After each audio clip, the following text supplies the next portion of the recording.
Hello and welcome back to Women's Football Talk, the YouTube channel that brings you all the latest news and stories from around the world of women's football. Now before we get into today's video, make sure you smash that subscribe button and turn on the post notification bell so you never miss a video of ours.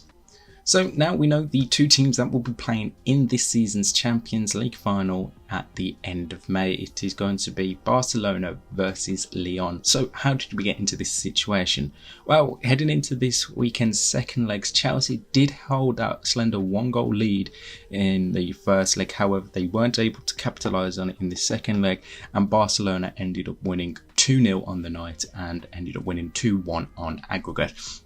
In a really good game at Stamford Bridge, Barcelona again tried to show their dominance, having a lot more of the possession and a lot more of the shot. And this time round, I think it's because they knew they were heading into this second leg, having to come out and play more attacking. We saw that better from Jonathan Heraldo's side.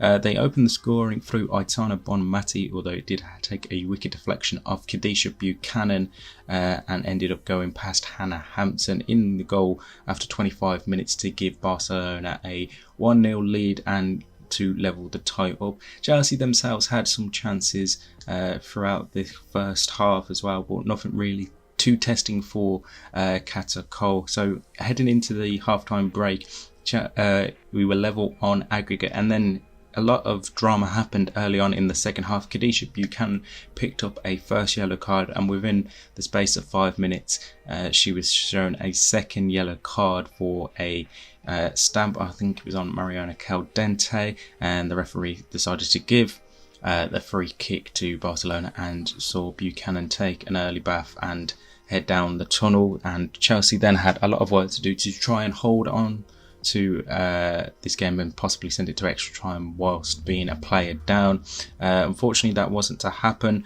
Barcelona just seemed to grow more and more confidence, having a lot more possession, creating chances for themselves, and then in the 75th minute they were awarded a penalty after Aitana Bonmati was brought down between a collision between Jess Carter and Ashley Lawrence. Saw Bonmati get sandwiched between the two and was brought down and awarded a penalty, and Fridolina Rolfo stepped up and sent Hannah Hampton the wrong way, and then it was 2-0 to Barcelona, and it was then tie over, Barcelona advancing to another Champions League final. I think on reflection of the game itself, Barcelona definitely caused Chelsea a lot more problems than I feel like Chelsea did cause to the Barcelona defence. There was a few chances. I can remember the one from Johanna Wright in Canarid. She had a really good chance. We took a nice bit of bend on it. However, Kata Cole was able to save that from going in. And obviously disappointing for Emma Hayes, whose tenure at Chelsea comes to an end now without a Champions League trophy. Obviously she's leaving at the end of the season to head over to the States to become the United States women's head coach. For Barcelona, it's another final, and what a perfect way that would be to end Jonathan Heraldo's time as Barcelona boss before he heads over to the United States, also as he becomes the manager of the Washington Spirit. Obviously there was a lot of talk post-game regarding the red card decision for Buchanan. Emma Hayes came out of the press conference saying she was surprised when the referee Luana Dumitrescu was selected. She's famous for easy cards, and I think it's probably the worst decision in UEFA Women's Champions League history. Now that has obviously caused a lot of storm in terms of that being Buchanan's second yellow card. For me, it's 50-50. I can see where the referee's given it, and I can see why fans were going to be angered. But it's one of them decisions where you've got to live with it. You've got to create your chances, and whether you think it's a red card or not, they still had half an hour to get back into this game and find a winner, which they were ultimately unable to do. But yeah, it's disappointing for Emma Hayes' tenure to end like that, and it's going to be very interesting to see how going forward the refereeing decision is going to be going forward in the final as well, so whether there's going to be a bit of a conscious decision. And obviously in the first leg, Barcelona players were coming out speaking about the fouls that they were receiving and how the referee wasn't giving them. So in the end, it seems to have evened itself out in terms of refereeing decisions going in one team's favour, if you can say that.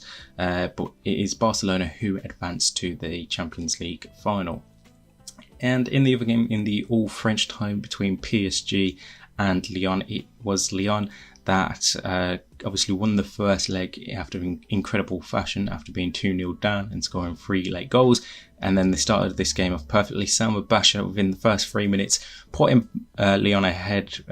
Great bit of work from Lyon. Quick corner taken. There wasn't really any defenders coming out to close Basha down, and she took a lovely shot and it went past Constance Picot. Again, I thought it was really even throughout the whole 90 minutes between the two sides. Lyon obviously created the more chances and showed their dominance, causing PSG a lot of problems with the forward three of Kadidou Diani, Delphine Cascarino and Melky Dormenier.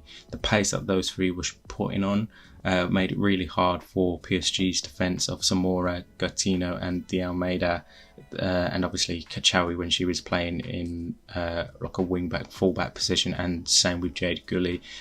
They just couldn't deal with Barcelona's attack. However, just before half-time, Lyon's attack. Just before half-time, PSG did pull one back through Tabitha Chewinga, a lovely finish from her, who's having an absolutely fantastic first season in PSG colours.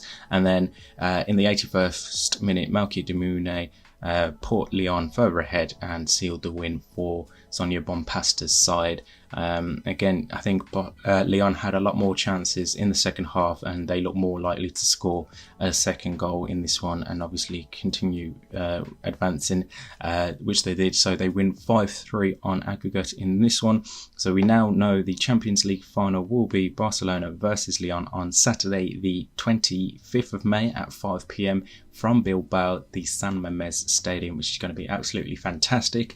Both managers will be ending their reportedly, obviously, Jonathan Heraldez, we know, is ending his tenure to head over to the Washington Spirit, and Sonia Bompasta has obviously been strongly linked with the Chelsea job. Nothing officially confirmed from Chelsea yet, but what a way for both managers to possibly end their tenures at their respective clubs. With a Champions League final, and then obviously the potential to have Champions League glory at the end of it. So that is it. We'll have a full breakdown on our podcast as well. Women's Football Talk available on all podcast platforms. We'll talk the rest of the weekend stuff as well, and make sure you check out our articles on the second legs at womensfootballtalk.substack.com, and make sure you follow us on Twitter and on Instagram. WF Talks on Twitter and Women's Football Talk, all one word, on Instagram for all the latest news and stories from around the world of women's football. In the meantime, we will see you soon.